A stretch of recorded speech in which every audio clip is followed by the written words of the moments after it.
오늘 하나님께서 우리에게 주신 말씀은 사도행전 2장 42에서 47절입니다. 그들이 사도의 가르침을 받아 서로 교제하고 떡을 떼며 오로지 기도하기를 힘쓰니라.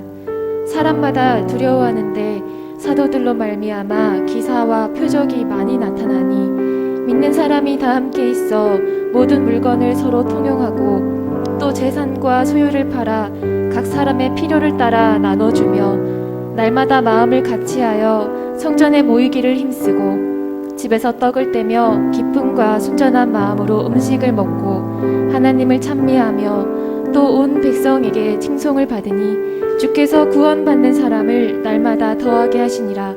이는 살아계신 하나님의 말씀입니다. 아멘.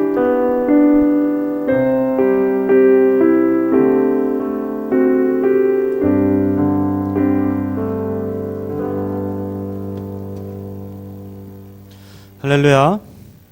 이제 새 성전 입당을 앞두고 있습니다.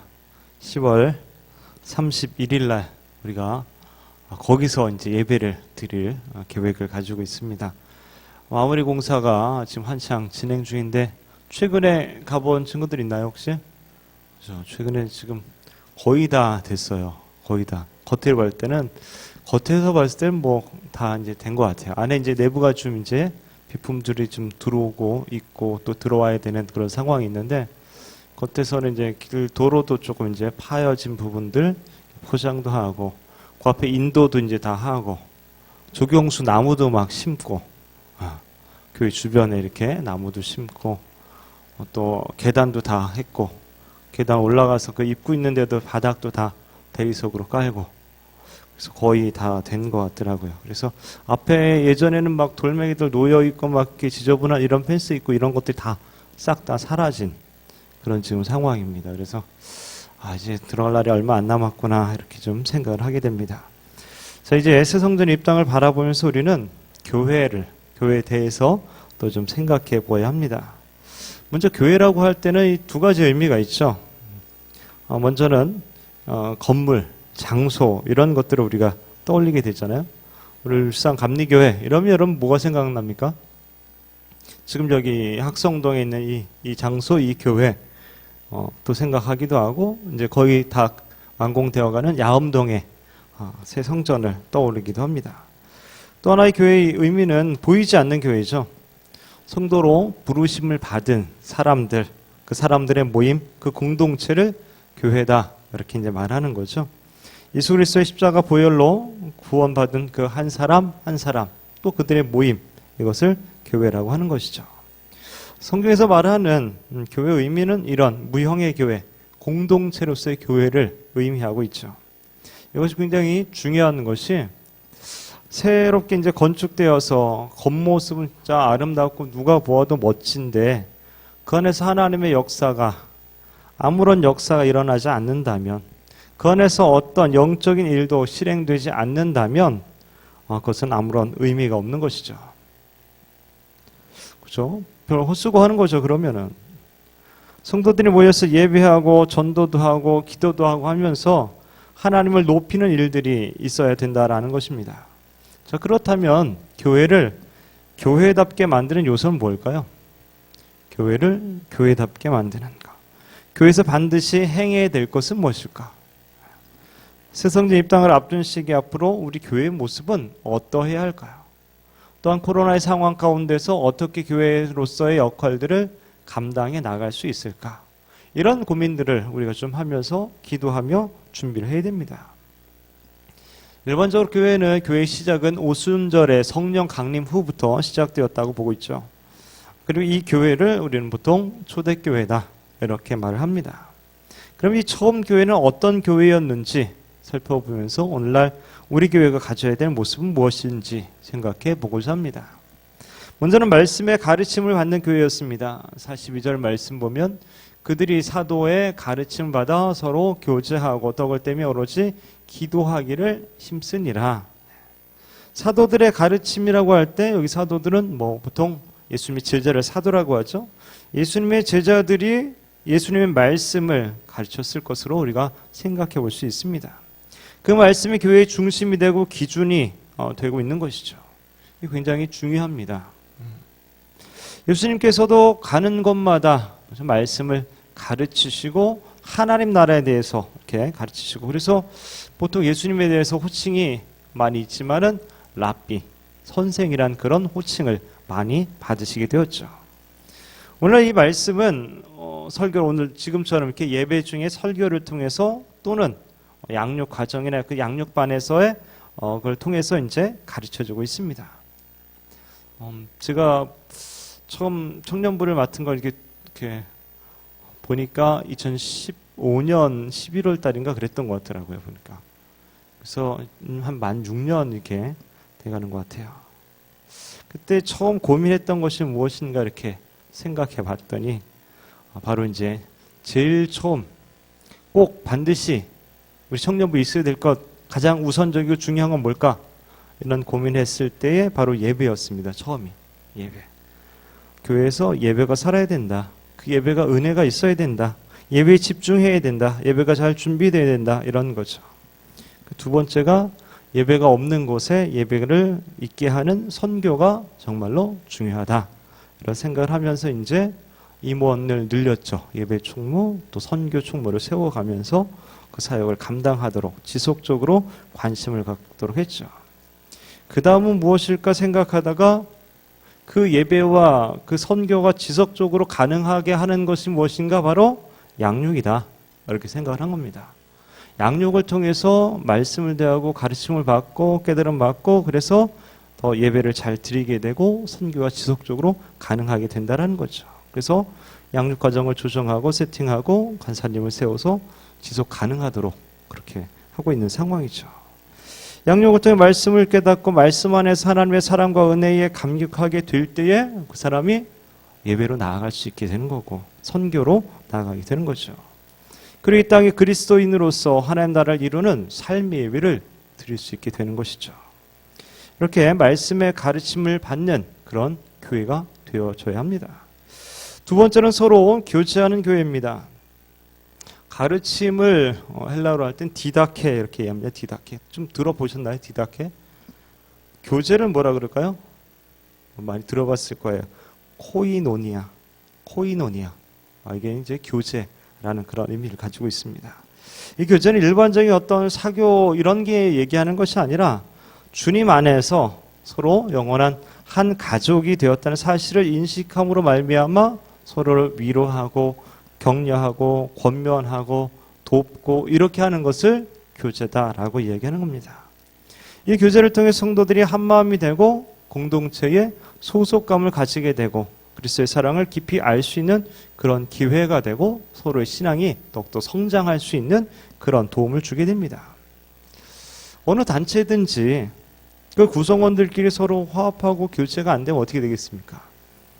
그 단체는 곧 무너지고 말 것입니다. 그래서 좀 취향이 다르고 배경이 다르고 생각이 다르더라도 주님 안에서 우리가 한 가족이다. 한 형제 자매가 되었다라는 사실을 우리가 생각하고 있어야 하는 것이죠. 만약 교회 교제가 없다면 아마 그냥 무슨 극장과 비슷할 것 같아요. 잠깐 와서 상영 시간에 앉아 있다가 좀 보고서 그냥 뿔뿔이 흩어지는 이런. 물론 코로나의 상황이 있지만 그래도 이제 위드 코로나 이렇게 이제 방향을 정하면서 점점 사적 모임 인원과 시간이 조금 완화되고 있는 그런 상황이죠.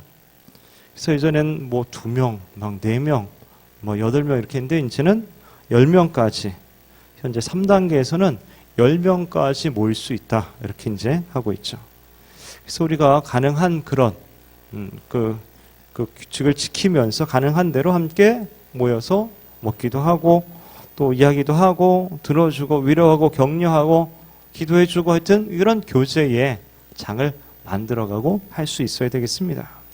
46절에 보면 날마다 마음을 같이하여 성전에 모이기를 힘쓰고 집에서 떡을 떼며 기쁨과 순전한 마음으로 음식을 먹고 이렇게 초대교회의 아름다운 교제가 이루어졌다라는 것이죠.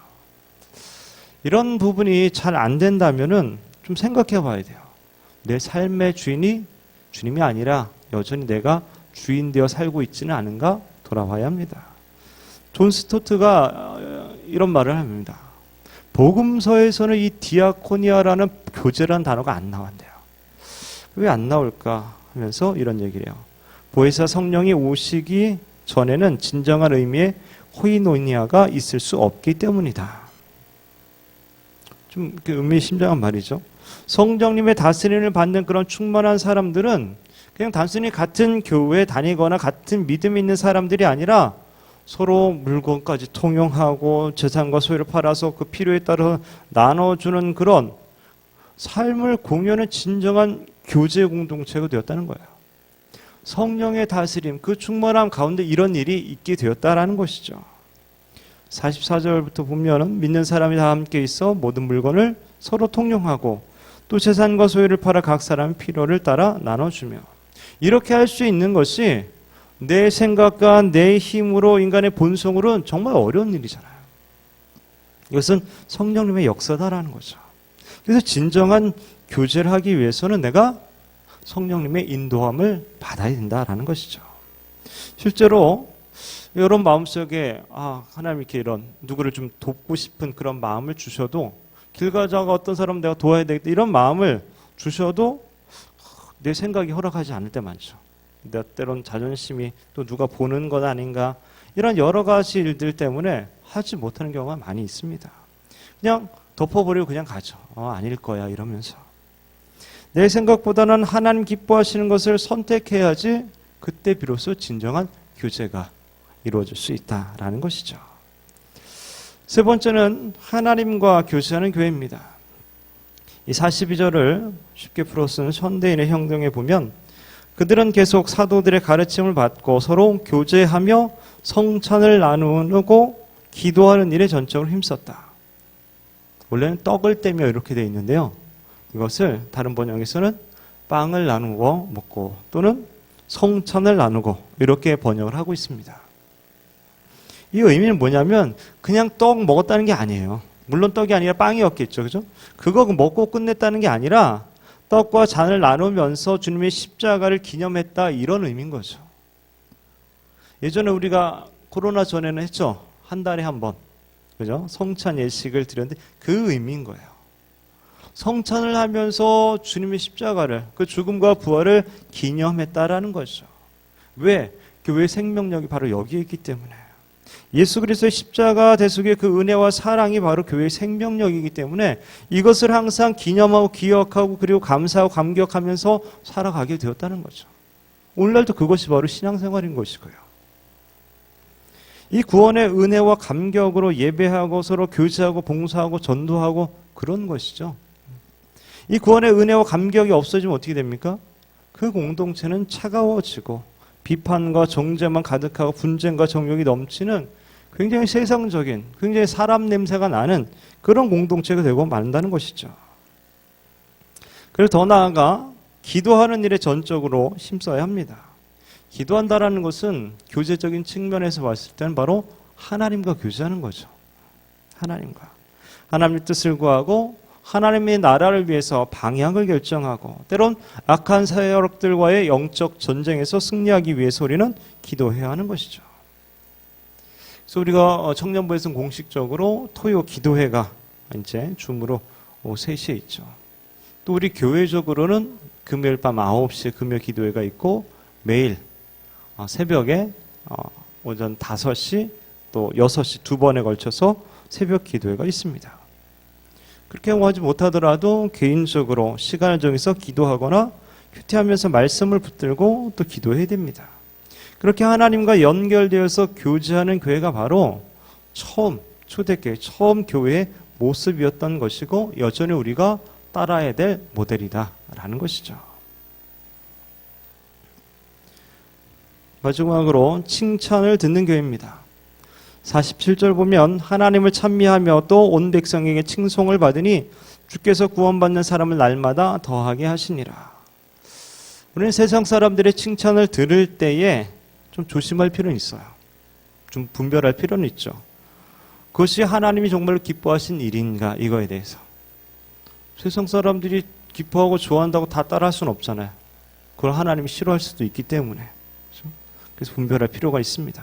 그렇다면 초대교회는 무슨 이유로 불신자들에게까지 칭찬을 받았을까요? 뭔 일을 했길래?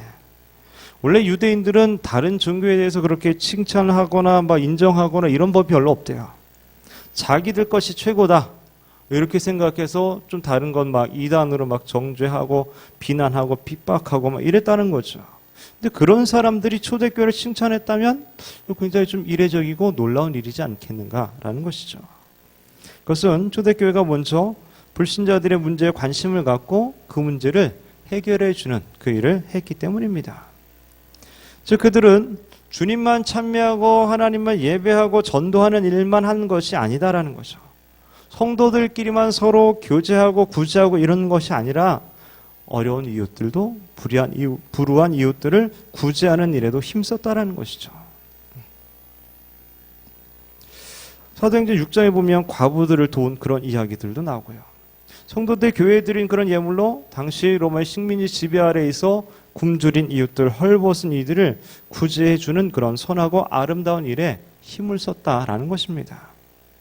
그 결과 교회가 권위를 갖게 되었고 교회가 전도하는 복음을 영접하는 유대인들이 매우 많이 늘어나게 돼서 날마다 믿는 사람의 수가 늘어나게 된 것이죠. 교회가 사회에 관심을 가져야 사회도 교회에 관심을 갖게 됩니다. 교회는 세상 속에 있어야 되는 거죠.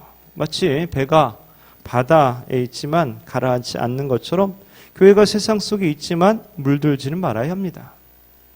그리고 오히려 세상 가운데 하나님의 사랑을 실천함으로써 세상을 변화시켜 나가야 하는 것이죠. 우리나라 초기의 기독교는 한국 사회 문제였던 어떤 독립에 대해서 또는 교육적인 분야, 또 의료적인 분야, 또 차별, 가난 이런 것에 대해서 굉장한 관심을 많이 가졌습니다. 그때 오히려 굉장히 우리 기독교는 교회는 부흥을 하게 됐죠. 근데 언제부턴가 이상하게도 교회가 점점 교회만을 위해서 살아갑니다. 세상에 대한 관심보다는 교회 자체만의 생존과 성장만을 위해 살아갑니다. 결과는 어떻게 됐습니까? 세상 속에서 권위도 없고 영향력도 없고 부흥도 없고 안타까운 현실을 맞이하고 있는 이런 시점이 있는 것이죠. 하나님 교회를 세상 속에 두신 이유는 세상에 영향을 끼치라고 하는 것 아니겠습니까? 즉 세상에 관심을 갖고 사회를 변화시키는 그런 역할이 있다라는 것이죠. 그것이 구제든 교육이든 어떤 일이든 교회가 감당해야 될 부분을 우리가 생각하고 모색해 봐야 한다라는 것이죠. 우리 교회가 그곳에 있는 이유가 무엇인지 고민해 봐야 합니다. 그동안 성전 건축으로 주변의 이웃들이 많이 아마 힘들어했을 겁니다. 저희 사택도 그 바로 앞에 있어서 소리가 장난이 아니에요. 막 돌 자르는 소리 막 맨날 하고 막 그래도 저는 낮에는 이렇게 교회 나와 있어서 괜찮아요. 근데 이제 낮에 집에 계신 주민들은 이거 정말로 스트레스를 많이 받았을 것 같아요. 그래서 어떤 경우는 민원도 많이 넣고 교회로 막 항의 전화도 하고 그렇게 해서 5년이 흐른 거잖아요. 우리가 그들에게 무슨 보상을 해줄 수는 없지만 지역 주민들을 위해서 선한 일들을 생각하고 할 수 있어야 된다라고 생각합니다. 그래서 사회에서도 세상에서도 존중받고 칭찬받는 그런 교회, 그래서 더욱더 부흥되는 그런 교회가 되어야 된다라는 것이죠. 사랑하는 젊은 예수꾼 여러분, 새로 건축된 교회 안에서 우리는 어떤 교회 공동체가 되어야 하겠습니까? 하나님 원하시는 것은 무엇이겠습니까? 보통 교회 5대 사명이라고 해서 예배, 전도와 선교, 교육, 교제와 친교, 봉사와 사회적 책임을 말하고 있습니다. 그렇다면 우리는 이런 것들을 어떻게 구체화시키면서 실천할 수 있을까요? 바라기는 예배가 예배되고 교회가 교회되는 거룩한 일에 우리 모두가 귀하게 쓰임받게 되기를 주님의 이름으로 축원합니다.